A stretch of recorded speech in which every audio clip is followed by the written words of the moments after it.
Welcome to part 13 of our adventure as the Republic of Gotland, a Swedish lawlord heresy. I'm Arumba, thanks for tuning in.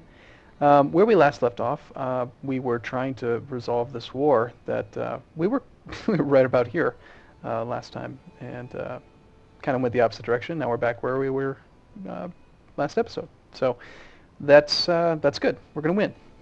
I've calmed down a little bit since our earlier video. I was really stressed out. It's tough war. But okay, so let's get our bearings straight. So first off, let's check the council members. Make sure that they're doing what they're supposed to do. Our son is improving relations. He is not... Well, he's doing a great job. We're just at war, and this guy thinks we're a heretic, and he's zealous. But I noticed that we have a vassal here who wants to become chancellor, and he's got the same score as our current guy. We can piss our son off because he loves us like the father that we are. So I'm actually going to make this guy chancellor to give him an extra stat point, and then hope that my son gets the ambition to become chancellor again, in which case I can give him an extra stat point as well. Since he's going to be my heir, I'm basically increasing my own stats by doing this. So this guy gains a point, and let's have him continue to go there.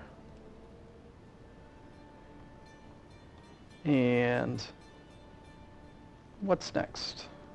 Marshal's training troops. Steward is a very poor steward, is trying to collect taxes. He's actually more likely to get injured than he is to collect the tithe. So for now, let's see, is there anyone else? Yes, there is, my son. The problem is if I make him the steward, that he can't get the ambition to become chancellor, so I'm not going to do that. I'm going to just have this guy research economy tech so that he doesn't increase the revolt risk by having a mob attack him. My spy master's quite poor. It's my mother.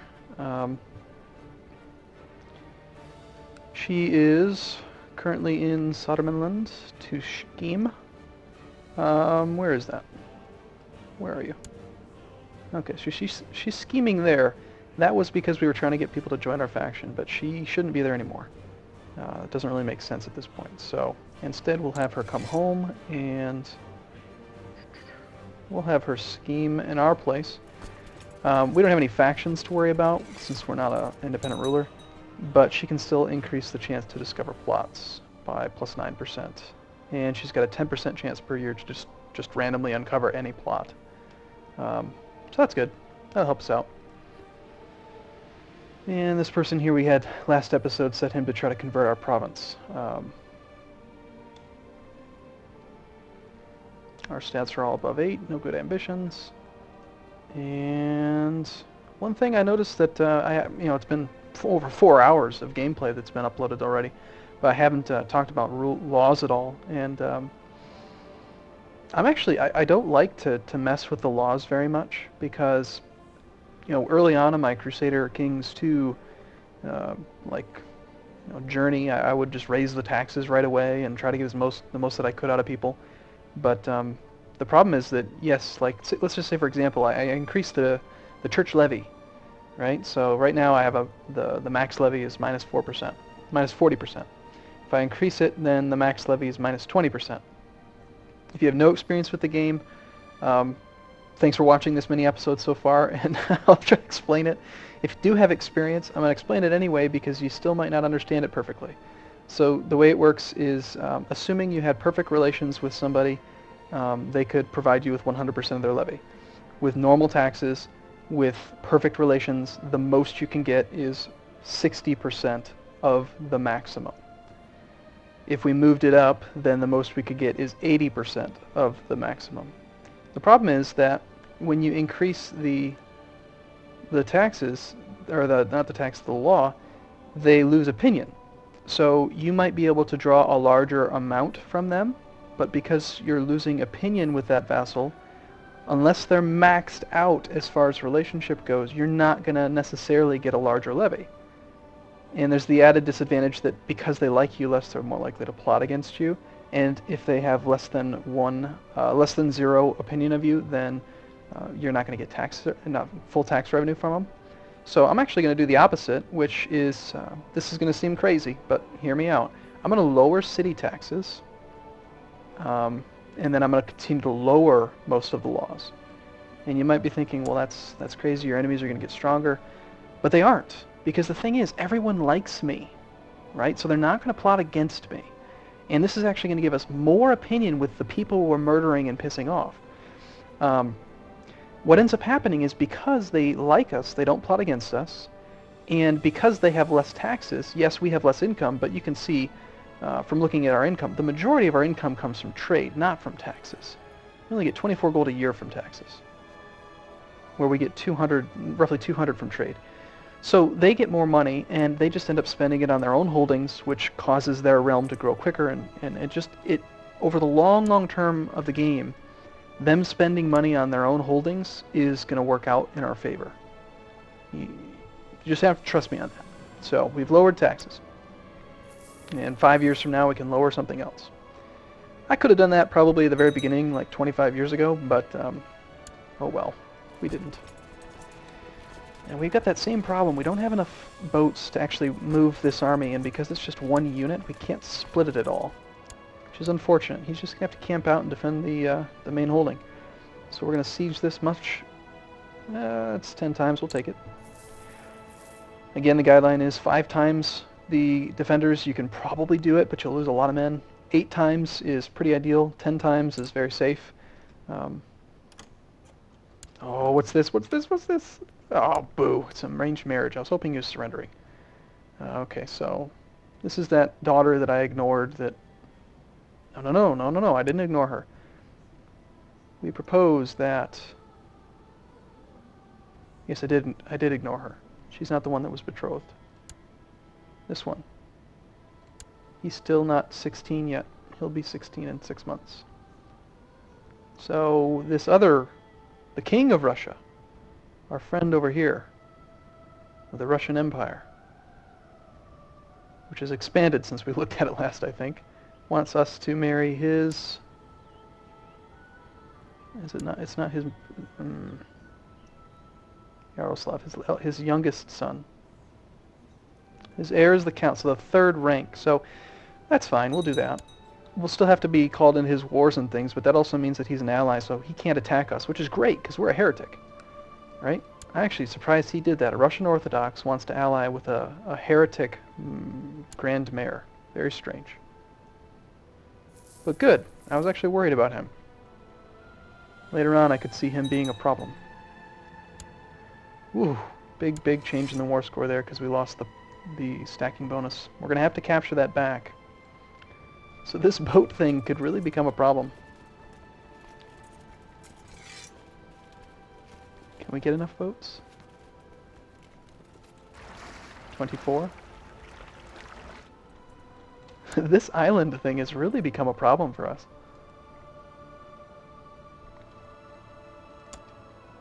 What are we plotting? Surrender! We propose white peace. No! We will not surrender. Never give up. Never surrender. We will win. Eventually.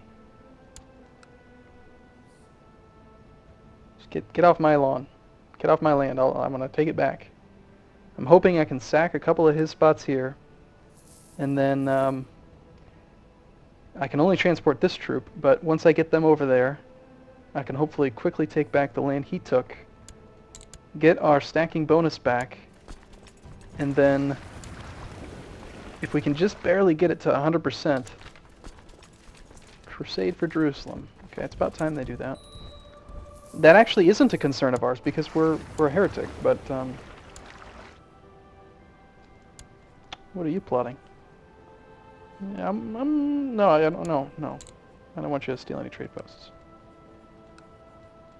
The trade posts are mine. All of them are mine.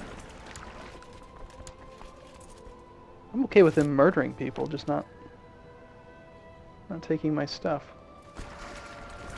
I need more ships. We have 18, the most we could have is 28.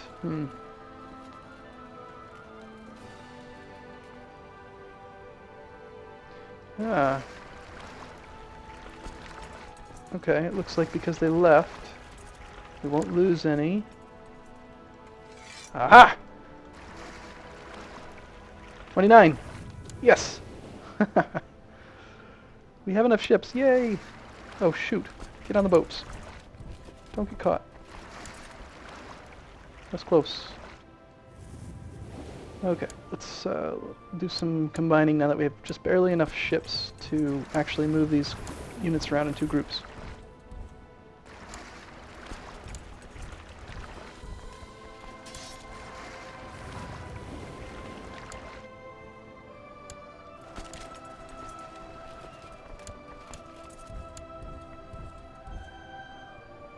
I need him to leave again.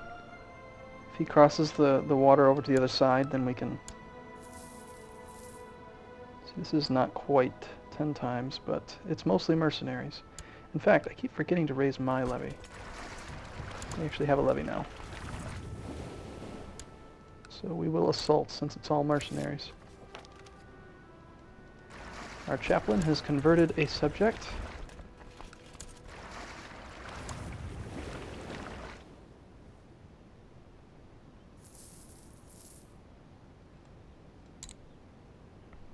The only thing we need to do is get back our lands, and then we will win. I think with these sieges we've done on these two provinces, we've got enough. Perhaps we can take one more. Gotland. Another granddaughter. And eventually, like, he's going to lose... Oh, shoot, he has a lot of money. Never mind. He should eventually run out of money, because we have more money than he does. You know, his annual income is very small. It's, what is it? 20. Where did he get all his money? Certainly not from me.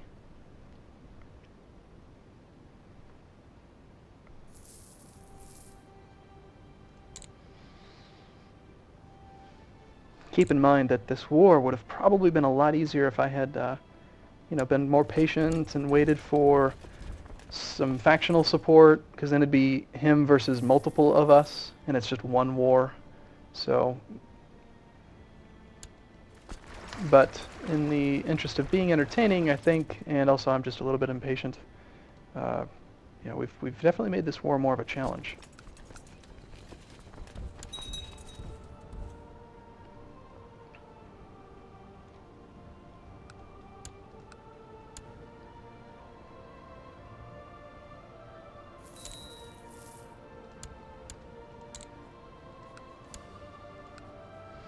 Now, she's a granddaughter, but we should, yeah, we'll still get a bonus. This mare should be converted.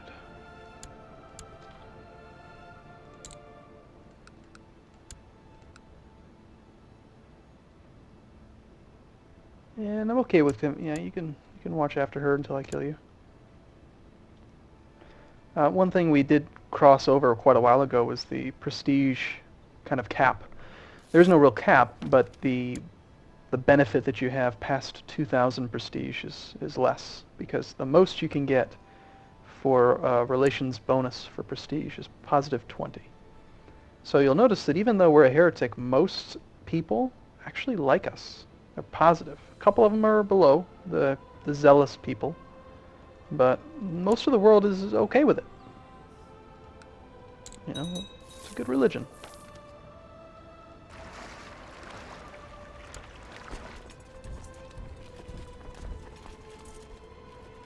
Ooh, we can get more boats. Yes, yes, yes, more boats. One thing you can do is if you click control while you are raising boats or military, they will not be raised in any place where there is an enemy. So you don't have to worry about raising them at the wrong time. Just barely enough.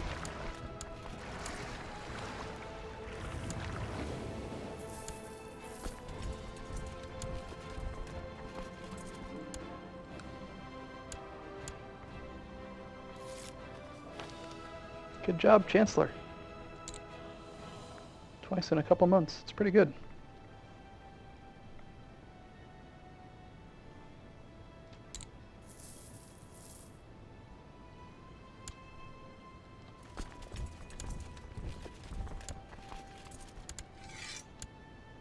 Okay, we gotta look at what does he hold that's not a trade post? Yüksel and Arensborg. So it's just this city and this city that we must get back. Oh.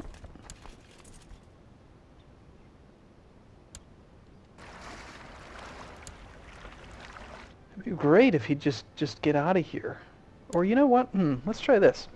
So this is another strategy that you can use. So notice how the majority of this army, it's made up of two groups. You've got the army of King Knud III of Denmark, and then the army of Duke Fast I of Sweden. Keep in mind that our liege, the person we're at war with, is the King of Sweden. The King of Denmark was called into this war. So think for a moment, well, in order to call somebody into a war, there has to be an alliance. How is he allied with this country? How is he allied with Denmark? They are war allies, yes, we know that, but how are you allied? It's Ing's daughter Karen's father-in-law. So the reason that they're allies is because of Ing's daughter. So if we go and find... What was I just doing? Back.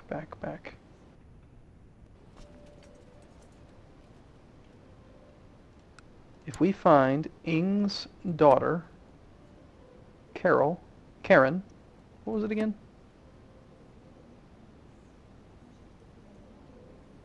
Ing's daughter Karen. So we find Ing's daughter Karen of Sweden, who's married to the Prince of Denmark. Now, if she were to have an unfortunate accident, then their alliance would end. Which means that instantly the armies that are supporting him would disappear. Within a day. Like, the army would be there, but then the very next day, Denmark would disband their troops, because they're not at war. So let's plot to kill her, and see if we can break this alliance.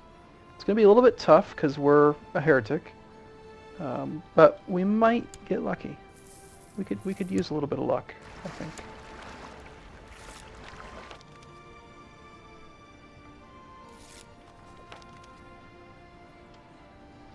The higher your plot power, the more likely those events are to trigger. If you can get over 100%, it's pretty likely it'll happen within 3 or 6 months. But this is great. See, we have access to all of these holdings within just 5 days. He's got to cross to get here. So I think this might be the opportunity we're looking for. Take back these holdings. It's quicker to get back onto the boat and then go to this province than it is to walk. And then if we can just quickly get this back, bam! There it is, 100%. We can force our demands. Let's take a look at what we gain. Well, not much really, except for our independence, 100 measly prestige, and autonomous vassals. So our little plot to kill the daughter, we're not going to need it, but we might still do it anyway just to piss him off. Ah, this is going to feel good. Are you guys ready? I'm ready. I'm ready. We win. Victory at last. And despite the rolling mercenary strategy we did before, we could keep our mercenaries up. But I'm tired of I don't know about you. I'm tired of warring. So let's just get rid of these. Let's get rid of everybody. Let's go home. Let's rest. Okay. So the way that changes things is that obviously he hates us with a incredible passion. He hates us. He wants. He thinks we're a heretic. He's a title claimant on our properties. He desires 2 cities. He's zealous and ambitious. Like, it'd be nice if it actually showed the total opinion, like -200, whatever the number is. But yeah, he doesn't like us. He gets claims on everything we own because it left his realm against his will. And we are now a heretic solo province. So people could attack us as a holy war, right? Like the Holy Roman Empire could decide to to wage a holy war on us. Hopefully they'll consume the pagans before they decide to go to war with us, give us a little bit of time to build up our armies and get some more money going, but we'll see. Victory at last. Last thing we'll check on is Mayor Dan. He's part of the enemy now, but I still like him. I still think he's a good person. Poor guy, I mean, he's 50 years old. He's never been married. I wish we could maybe get him a wife. Arranged marriage. Can we get married? Will you marry someone for us? Do you want to marry my mom? Oh. Here, I'll give you this girl. Girl, her name is Girly. We'll give you Girly, Mayor Dan.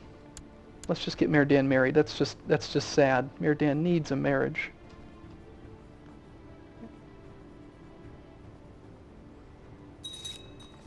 He accepts. All is well in the world now that Mayor Dan's married. He's celibate, so he won't have any kids, but at least he'll have some fun with Girly. Kind of funny that he's upset about the older woman being past childbearing age when he's celibate. But anyway, we've done a good justice for Mayor Dan. Thanks for watching, and I look forward to seeing you in the next video.